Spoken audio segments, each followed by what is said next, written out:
Well, my first memories of Barak were at the house on Poki Street in Hawaii. I would lay my blanket out in the hallway, and that would be my island. And I would do my best to irritate Barak by making sure he didn't step on my island. So I was, I was the irritating little sister, and he was quite patient with me. He was a great big brother. You know, my father was in Indonesia, and our mother and my father divorced pretty early, so he took over a lot of the roles that a father would have in terms of sort of nurturing a healthy intellect and strong sense of self and good dose of pride, but also humility. Our childhood was very interesting. It was broad and it was adventurous, but I also think that we were a little untethered.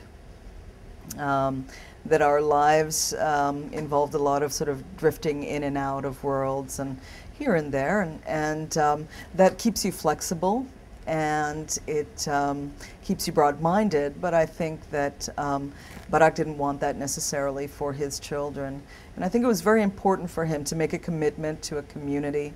I can't quite say that he's elected to sit still. He's in 3 states a day these days, but you can make the choice, I think, to be grounded and still keep the intellectual and emotional and spiritual doors open to the rest of the world. I think that Michelle has, as I said, been a fantastic mother, and she makes sure that those girls' lives are very stable and that they have friends around them and family, that they feel safe, that no one's imposing upon their schedules, and that they have a very regular childhood. He works hard to make sure that they feel his love, forcefully and steadily in spite of his hectic schedule. He's going to be reading the final Harry Potter book to Malia.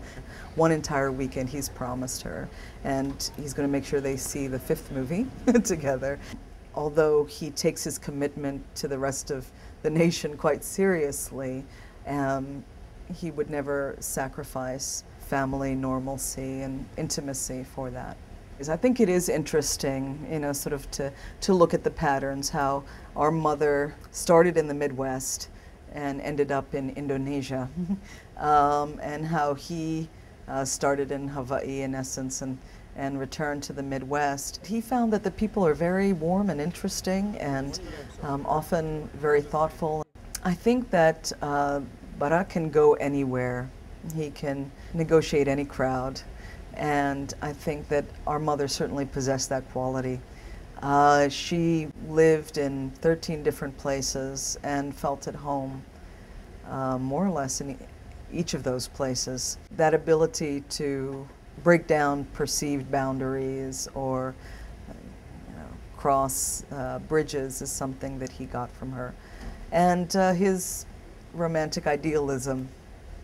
He's not jaded about politics. The idea that politicians can really do something meaningful to improve the lives of people, that the process still has meaning, that the Constitution is a useful and beautiful and powerful thing, that that we all need to be activists, that we need to fight and work to make things better, and that if we struggle enough and if we persist, that we can do that.